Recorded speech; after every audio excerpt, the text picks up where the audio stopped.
Do you find yourself struggling to be compassionate, but yet hold your people accountable for their actions or inactions? Well, listen to this. A compassionate approach to accountability means struggling with others, not against them. Those are words from today's guest, Nate Regier. And what he's talking about there is the fundamental idea that compassion is the central component to effective leadership, and that true accountability comes from supporting and working together with others rather than trying to assert dominance or control over them. You see, accountability is actually a form of support. You're informing your people that things need to change or things need to get done differently because you actually care about them and the outcomes that go with them. That's what accountability is all about. Too many people think accountability is simply reprimanding people, punishing them, driving them down, making them pay. But the reality is, no, accountability is actually, I want you to do better.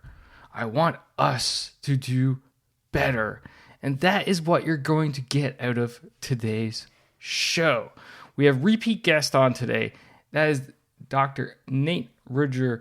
And he was on episode, believe it or not, I believe it was 24 off the top of my head. I should have checked this before I started recording, but let's keep it real. And the moral story is that he went out and started doing research on his new book, all about compassionate accountability. And we go into all kinds of different topics, such as the compassionate mindset, about how it values people's capabilities and responsibilities, why leaders feel alone, compassionate and vulnerability create transformation in a community, how to maximize capability through curiosity and investment, and the prescription for leaders: empathize, learn, aspire. We go into a whole whack of other topics, but these are some of the key ones today in today's episode. So you're definitely going to get a lot out of it, especially if accountability is big on your to-do list. All right, folks, that's enough for me. Are you ready for this? All right, let's do it.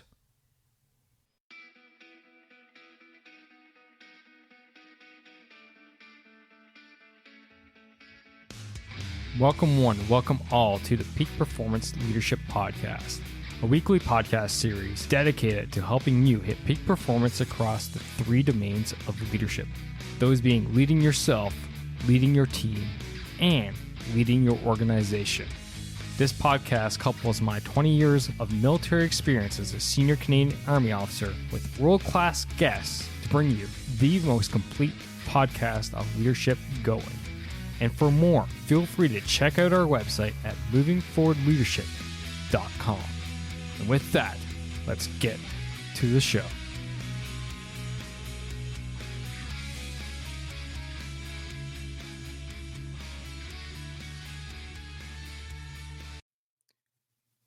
Nate, sir, welcome back to the show. So good to have you here.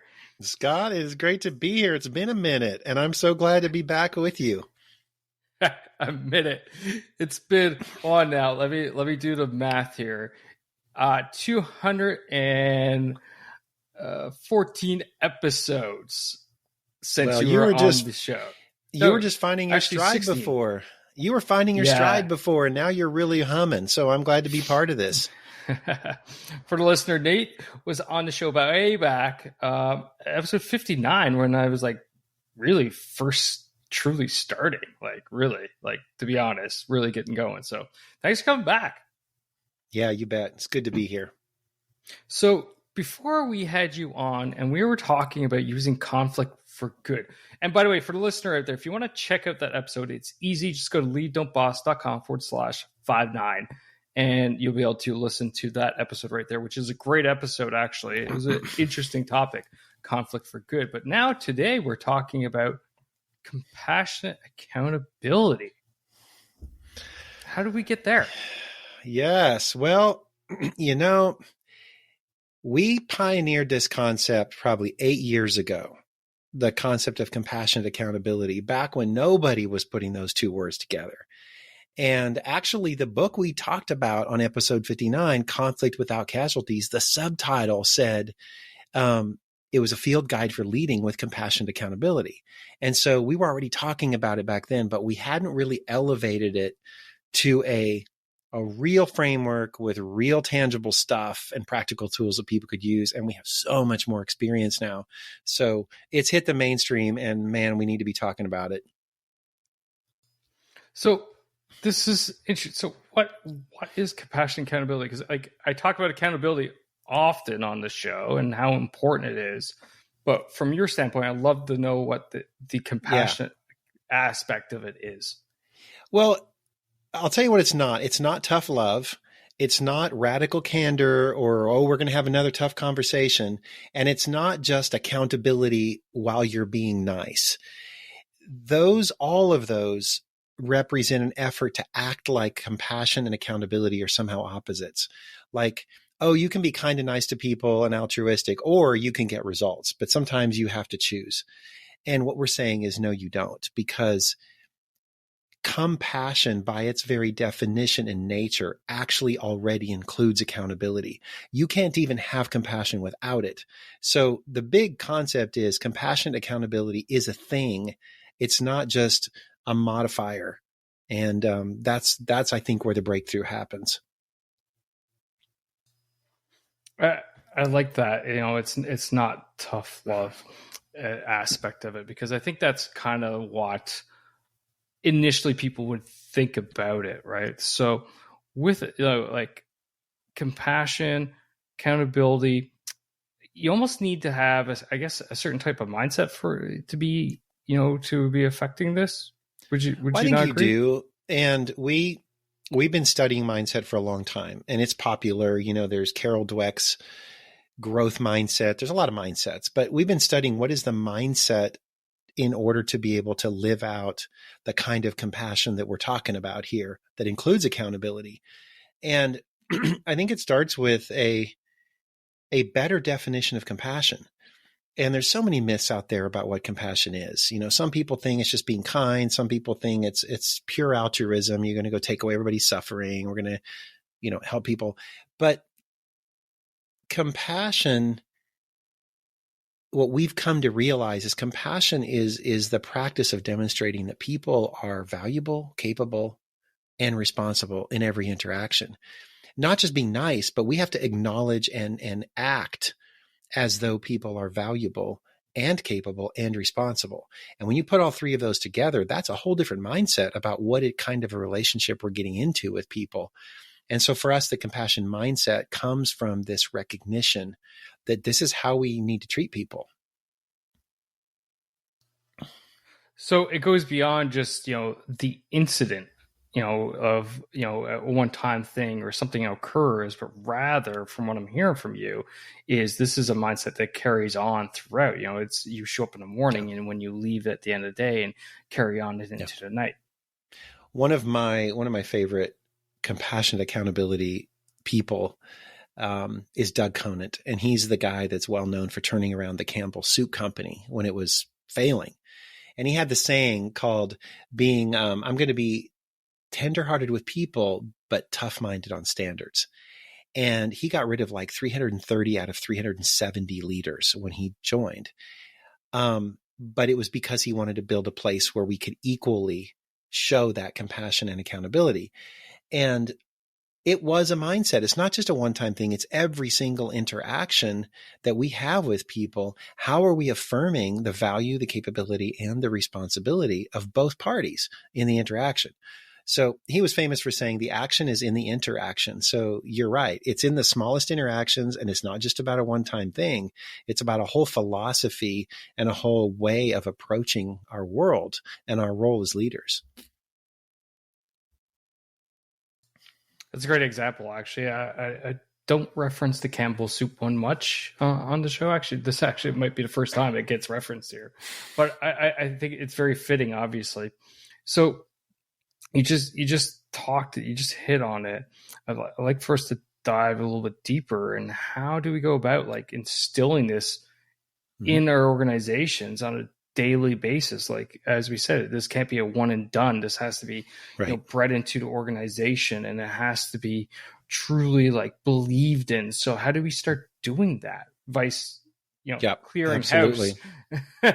Well, and people can change. That's the good news is in my new book, Compassion Accountability, I share tons of research showing that anybody can learn to do this. People come about it in different ways, but anyone can learn it. But it starts with being clear about our definition. So compassion is the practice of demonstrating. That's the first part. We have to demonstrate it through our behaviors. What are we demonstrating? That people are valuable, capable, and responsible. When do we do that? Every interaction, every day. So if we take those three words, I've said them a couple of times already, value, capable, responsible, think of those as like switches that when you turn them on inside, when you change your mind about how you see yourself in somebody, energy flows. Think about a 3-switch outlet. I've got one right over there that I look at all the time. And I have one here. Your listeners can't see it, but you can. See this guy right here? It's here to remind me every day that when the switches are turned on, energy flows, the lights come on, everything is amazing, and I can see. But when the switches are turned off, energy is blocked. There's all this amazing energy of our people, but it can't be leveraged when the switches are off. So we teach people how to turn on those switches, and you do it through your behaviors. You got to live it out. And so there are very specific behaviors that show that your switch of value is on, that your switch of capability is on, and that your switch of responsibility is on. And then once people understand what those behaviors are, we can really start holding ourselves accountable for, so are we doing it or not? And in any interaction, in any system, in any process, are our switches on while we're doing this or not? Because you can tell. You can tell by how we behave. That's awesome. I like that the switch thing, and the 3-switch reminder. There must be a powerful tool for sure. Now, you mentioned that there are certain actions that we can do to demonstrate that we have those switches on. I'd love to dive into those for each one of those, so that the leaders out there listening have some tangible things they can go ahead and execute upon, today, tomorrow, whenever they listen to the show. So what are they? Yeah, well, in my book, I dedicate one chapter to each switch. So what are all the clusters of behaviors that turn the switch off? And what are the clusters that turn them on? But I'll focus on just one or two for each switch. One of the most powerful behaviors that turns on the value switch is when we can affirm and acknowledge people's experiences as valid, and we don't judge them.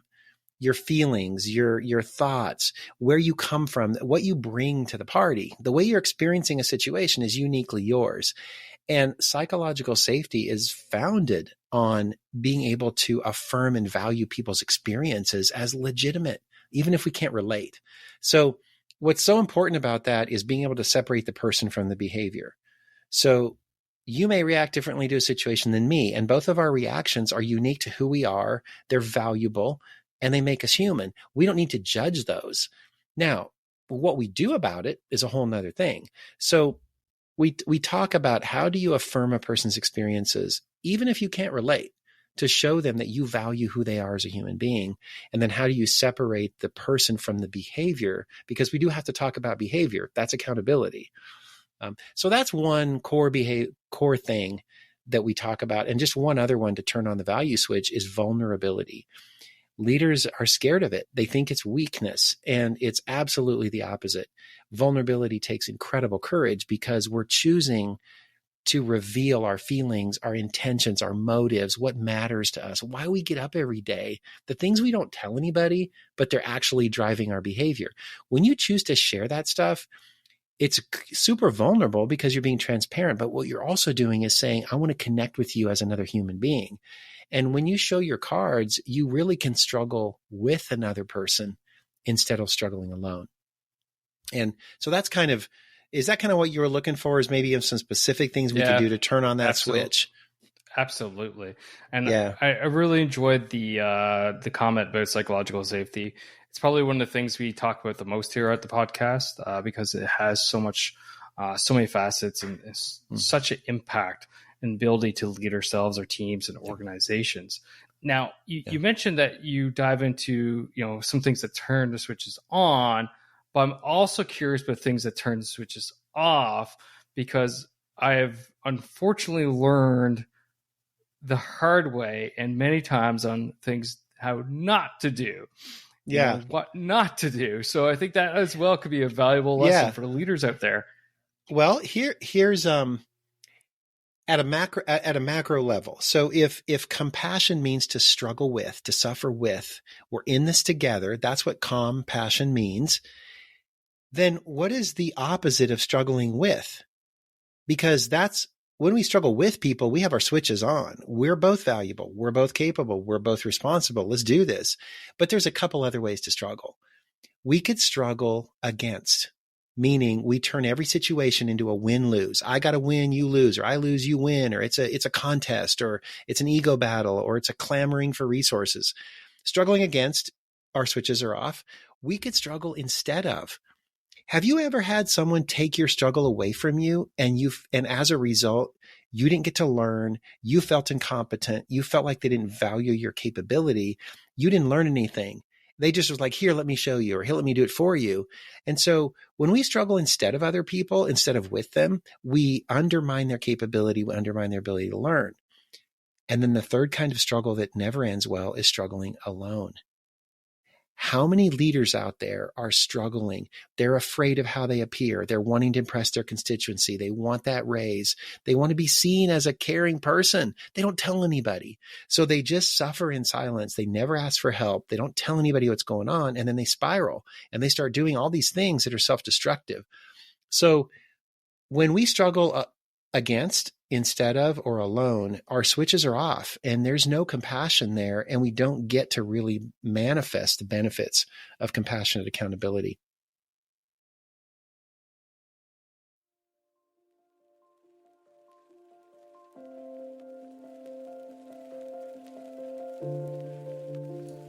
Do you ever feel alone, lost, or you're just not good enough as a leader?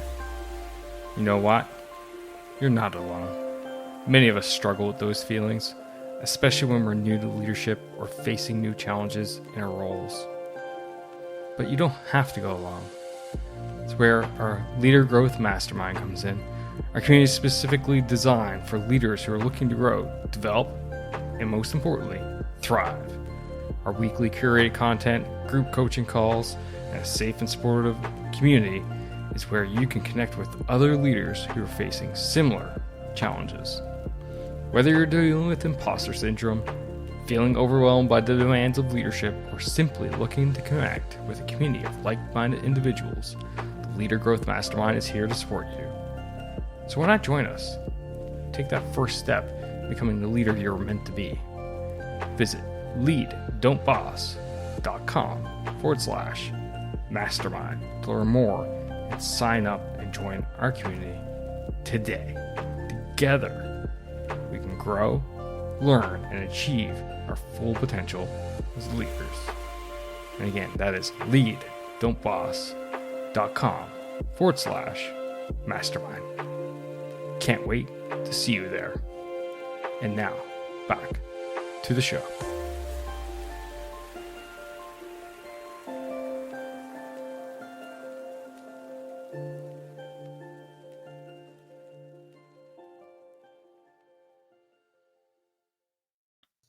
I'm so happy I asked you that question, especially for the last bit, the struggling alone. Mm-hmm. That is such a huge, huge issue. I hear about it from leaders every single day. They feel alone. They feel isolated. Yep. Many of them don't have necessarily peers. Their supervisors are unavailable. Yeah. For whatever reason. Maybe they're geographically dislocated. Maybe the interest level isn't there, and they struggle alone in darkness. And that is literally the reason. And this is something new since over 200 episodes. But I created a mastermind community to combat that.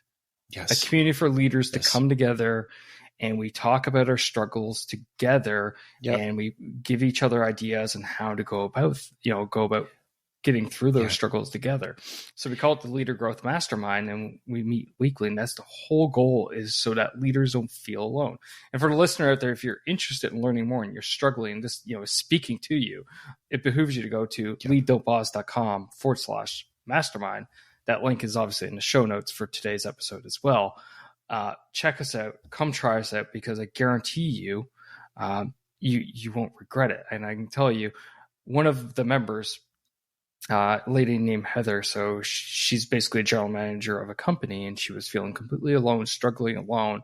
The company owner has multiple other companies that he runs. So like, she's basically running the company alone. She's like, I am so alone. And she found us, and now she's like, wow, I feel enlightened. I feel like I have a community behind me. Yeah. I feel basically what you're talking about here, that compassionate accountability. Like we hold her accountable. Yeah. She shows up every week. She's like, I'm going to do this week. We're like, okay, cool. Yep. But at the same time, we're there for her to lean on us. And for Scott, us, that is so great that you're creating that community, because if compassion means to struggle with, then my question is this: how can you struggle with other people if they don't know what you're struggling with? And when we create places for people to come together in a safe way, but also to take the risk, it's like, I also have to initiate saying, here's where I'm struggling. Here's what I'm dealing with. And that doesn't it doesn't indict my character or my competence. It means I'm human, and we support each other. And that feels really good to help another person. Can I tell a story about someone that got absolutely. transformation? Yeah. So we were working with a large hospital system, and just coming out of COVID, talk about stressed out people that are just at their wits' end, and they've been dealing with everything, caught in the crossfires politically, with the vaccine and with COVID and everything. This surgeon, highly successful pediatric surgeon, she said, they were going through our training on compassion accountability. And she said, every time I go into surgery, it's always high stakes, children going into surgery. It's high stakes. And I'm barking orders at all of my nurses. You got to get the orders in, get the releases signed. You got to get insurance information, all this stuff. It's chaos. It's crazy. Everybody hates it. And that's the way we get ready for this most incredible thing that I'm going to do. And everything's riding on it. The whole family cares. It's like, why? And she goes, I'm scared to tell my people that I'm afraid too, and I need them. And she said, so I tried something different. I gathered my whole team before this really high stakes surgery with I think a 4 or 5 year old, really high stakes. She said, you know what? I'm scared to tell you this, but I'm also anxious. I know I can do this, but I want it to turn out good. The stakes are high, and I need your support. What if we saw ourselves as a team, and you helped me feel less anxious and more confident so I could do a good job? And it was crazy. She said she was worried that everybody was going to question her competence. Like, you're the surgeon. You're supposed to have everything figured out, right? You're the confident one. And like, how can we trust you going into surgery when you say you're scared? But the opposite happened. They all were like, oh my God, thank you so much. Because we're also freaking out here because you're yelling at us all the time. And they all rallied to get the paperwork in, get the insurance done, talk to the family. They rallied like a team. They did an amazing surgery, and then afterwards they all celebrated together. And it completely transformed the energy of that team when she decided to get vulnerable and ask for help and say, can we struggle together instead of struggling against each other? Common goal makes, amazing things, and just that ability to come together and bond as a group, right? As a team, as you said. Yeah, and it's an example of the subtitle of the book, which says how leaders build connection and get results. Notice in that situation, she didn't choose one over the other. She said, we're going to get results by building connection, and we're going to build connection so we can get results. And the end result was higher quality surgery. Those people stuck around. They're more engaged, less likely to leave. And now they're closer as a team. So it's everything at one time. Yeah, absolutely. So we talked about some of the things to do and not to do for the first switch. I like to kind of boomerang back and pick back up where we left off with the other two, if you don't mind. You're a military guy. You don't miss a thing, right? You got to get back on track. We have a journey here. Absolutely. Okay. So capability switch. The capability switch comes from the fundamental belief that everyone is capable of contributions under the right conditions. Everyone. So what that means then is our job is to learn what you're good at, learn what you can do, invest in you, invite you in to be part of the solution, and maximize your capability. So what people can do to turn that switch on is get curious and learn about your people. Find out what they love, what they're good at, what gives them joy and passion, how they're motivated, and then look for ways to leverage that. But don't stop there. Also, invite them to strive higher. Invest in them, challenge them, ask them to be more. Today's newer generation, they don't just want to be the heroes. They want to be learning and growing and challenging themselves every single day. And so we got to do that.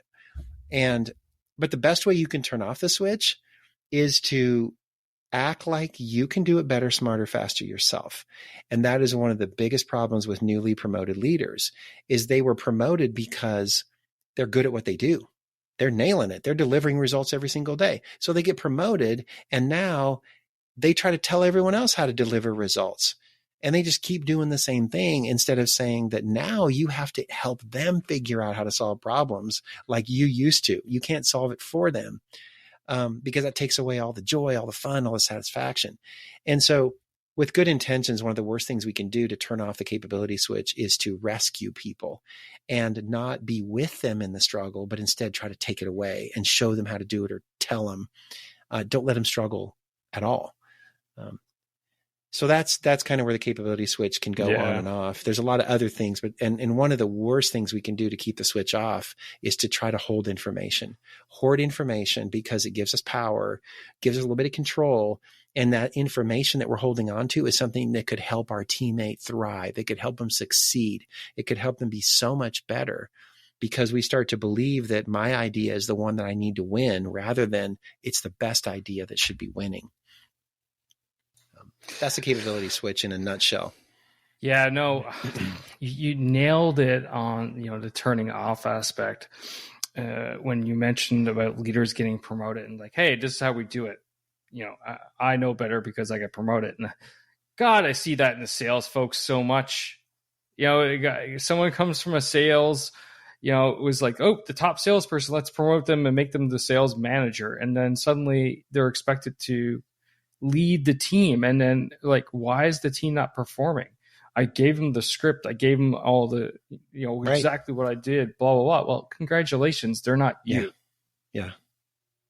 Well, and they want to also learn and grow. I want to ask leaders, do you remember the satisfaction you experienced when you figured something out and when you solved a problem and you were able to go to your boss and say, check this out. Look what I did. It's like you're taking away their ability to do that. One of my colleagues, Jamie Remsburg, one of her favorite sayings to leaders is be a sounding board, not a solution board.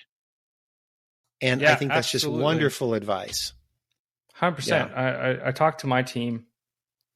And this may come across as weird because, military context, but I talk to my team like, hey, when I give you a task, you can come in and bounce ideas off me. I'm not going to judge you. Sometimes we need to hear our own voices. Sometimes, You know what? Come for a bit of advice. I'm not going to say, oh, you're incompetent. In fact, I think the other way. I think you're actually more capable, more confident if you come in and say, hey, need you a little advice, need to bounce some ideas off you. Yep. Why? Because you're actually thinking through and in fact, you're not just hiding and going, okay, I'm just going to bash through so that I can try to prove myself. No. Yeah. It doesn't work. And that brings up something you're probably is connected to what you're doing is what kind of a context do we create where people can learn from failure in non-catastrophic ways? Because man, we're going to fail. Let's face it. Saying failure is not an option is for some really rare situations. But in life, when we say that, we're setting ourselves up. What we should be saying is fail often, fail frequently, and fail forward, because that's how you're going to really get to the highest levels of success. And leaders who create a place where people can experiment and take some risks and learn and grow and fail forward, actually end up having fewer errors, higher levels of quality, over time. I love it. I'm a huge fan of failure. Because for me, as I tell my team, I'm like, I want us to fail. Why? Because that to me means we're pushing the envelope. We're trying new things. We're trying to break the status quo. We're trying to get ahead of the curve. We're trying out, and we are learning, just like Edison's quote, right? We're learning how the light bulb was not made. Yeah. And learning how it's not made, we'll figure out how it actually is made in the end. Here's a prescription that I offer for leaders. Whenever anybody screws up and they come to you or you find out about it and you go to them, whatever, hit these 3 things in this order. Number 1, empathize. It's like, oh my gosh, I can't imagine how embarrassed you must feel. This sucks. Everybody hates to fail. We got you. Empathize. Then the second thing is ask the big questions like, what did we learn? What didn't work? And where can we take this? And then finally, aspire to the highest, keep the most important thing by saying, what are we going to do now to reduce the likelihood of this happening next time? Like, what are we aspiring to? What is our highest standards that we're striving for? And when you start with, hey, it sucks to have this happen. I get it. What did we learn? And then what are we going to do different next time so that we can reduce the chance of this happening? Your people, they step up and they love that. Awesome. Yeah. Love it. Okay. Which takes us to the last switch. Let's hit the last switch. All right. So responsibility. So when you value people, including yourself, then you can find out what's really going on. Then you can talk about capability. How do we increase our capability and honor that? Then we can get to issues of responsibility and accountability, because now we can start talking about why are we here? What commitments do we have to each other, to the organization, to the mission, and how are we going to move forward to that? And when the responsibility switch is turned on, we subscribe to the belief that no matter what happened before, I am 100% responsible for what I do next. No pointing fingers, but also not taking on undue responsibility that prevents other people from doing their part. So there's a real fine line between owning my stuff, and that includes my feelings, my thoughts, my behaviors, and inviting other people to step up and own their stuff. And so one of the ways that we turn on the switch is by just clarifying what matters. Here's what this is about. Let's talk about our principles. Let's hold our mission out front so we all can see it every single day. What commitments are we making to each other? Let's talk about them. Things that we can do to turn the switch off is when we point fingers. Something goes wrong and we're like, all right, who did it? Or, we need to do a root cause analysis, or, who didn't get the email? It's like we're all trying to point fingers and create like every mistake is time for a whodunit mystery. And we don't own our feelings, so we try to export them to people. Things didn't go as I wanted and I feel embarrassed. So I'm like, all right, who screwed this up? And what I really should be saying is, I feel embarrassed. And can we talk about what happened? And so we can learn from it and make sure this doesn't happen again. So it's basically own your crap is what I'm saying, and invite others to own theirs. And when we do that, we can really thrive. Yeah. Oh, I love it. I got a couple of thoughts that are conflicting in my head right now. I want to hear them all. Yeah. Do you subscribe to the whole extreme ownership mindset philosophy? Or are you tell me a little bit about it. Describe it a little bit, and I can answer your question. So it's basically, as a leader, and the way I summarize this, as a leader, my team is responsible for our successes. I'm responsible for our failures. So the extreme ownership aspect of it is, I, as the leader of my team, could figure out, I should have done something that enabled us to be successful. And if I didn't do something, that's why we're failing. So I either didn't provide the right guidance and direction, didn't provide the right resources, didn't provide training, didn't do this, didn't do that. Whereas when we succeed, our team is responsible for that success because they're the ones actually out, executing, doing the job for us. No, I don't subscribe to it, but I probably subscribe to it more than you think. But I'm going to say no, because we are all responsible for our own behaviors, good, positive, or not. Nobody is responsible for my behavior except for me. However, as the leader, I am accountable for the outcomes of my people. So that means if I'm accountable to, like, let's say an organization, I'm the I'm a chief marketing officer. I'm accountable to my team and to my organization for the leads generated and the basic public reputation of my company. I'm accountable for that. I have to answer for it. But am I responsible for the individual daily behaviors of the people in my marketing department? No. I'm not responsible for what they put on social media yesterday. They are, which means when they screw up, I'm accountable for that. And I got to go talk to them because they're the ones that are going to fix it. So I'm responsible for my behaviors that enable my people to deliver on the results for which I'm accountable. And that maybe is a bit of a mouthful, but I think it's important that we clarify the difference between accountability and responsibility. I can never be responsible for more than me or less than me, but I can be accountable for the outcome of a lot of people because I have to answer for that. So then the question is, so what behaviors do I have to do in order to get what I need and what I want from those people? And one of them is I have to make sure they know that they're the ones responsible for their behaviors, not me. This whole thing about the buck stops with me. Wait, what if it's your buck? I don't want your buck to come over to my desk. It's your buck. The buck stops with you if it's your dollar. The buck stops with me if it's my dollar, but I'm not taking on your buck and you're not taking on mine. And that's why we work as a team. And we have to get crystal clear about that.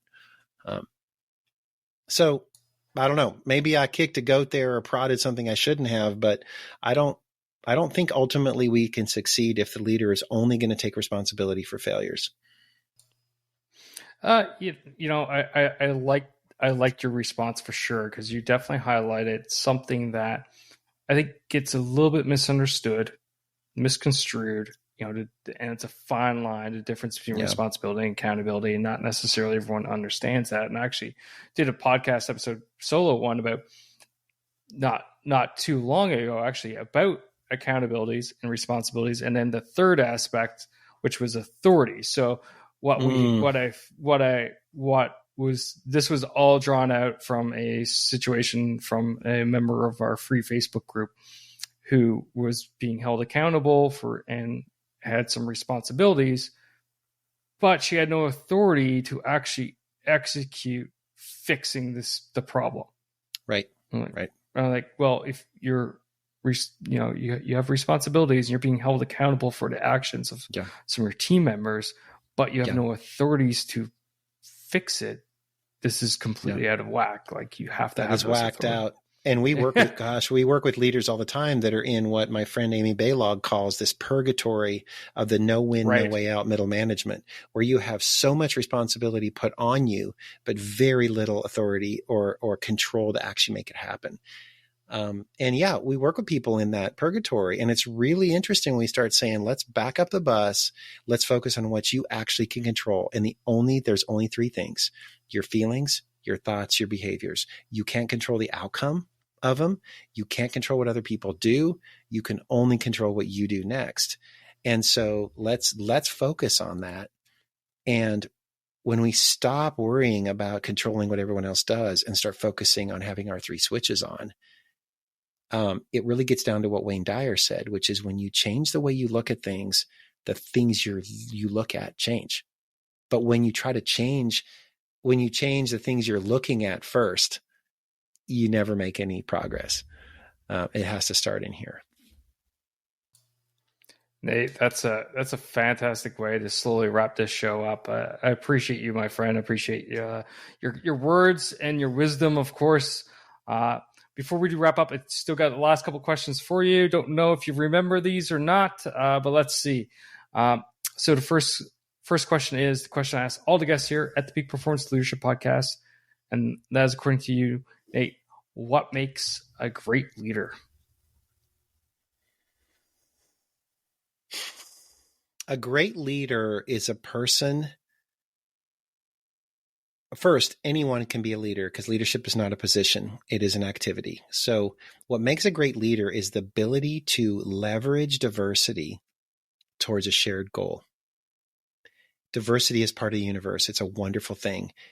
But when you can leverage that towards a shared goal, it's an incredible thing.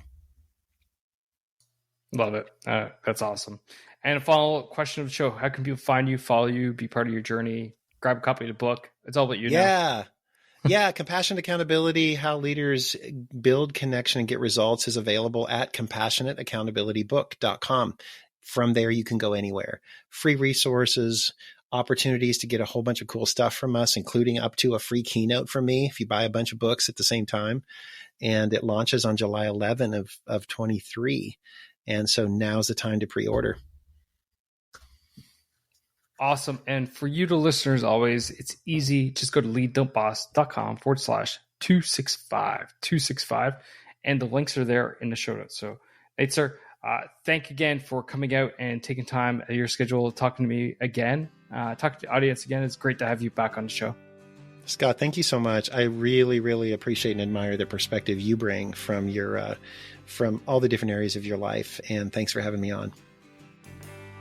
And that's a wrap for this episode, ladies and gentlemen. Thank you for listening. Thank you for supporting the Peak Performance Leadership Podcast. But you know what you could do to truly support the podcast? And no, that's not leaving a rating and review. It's simply helping a friend. And that is helping a friend by sharing this episode with them if you think this would resonate with them and help them elevate their performance level, whether that's within themselves, their teams, or their organization. So do that, help me, help a friend, win-win all around, and hey, you look like a great friend at the same time. So just hit that little share button on your app, and then feel free to fire this episode to anyone that you feel would benefit from it. Finally, there's always more. There's always more lessons around being the highest performing leader that you can possibly be, whether that's for yourself, your team, or your organization. So why don't you subscribe? Subscribe to the show via movingforwardleadership.com/subscribe. And until next time, lead, don't boss, and thanks for coming out. Take care now.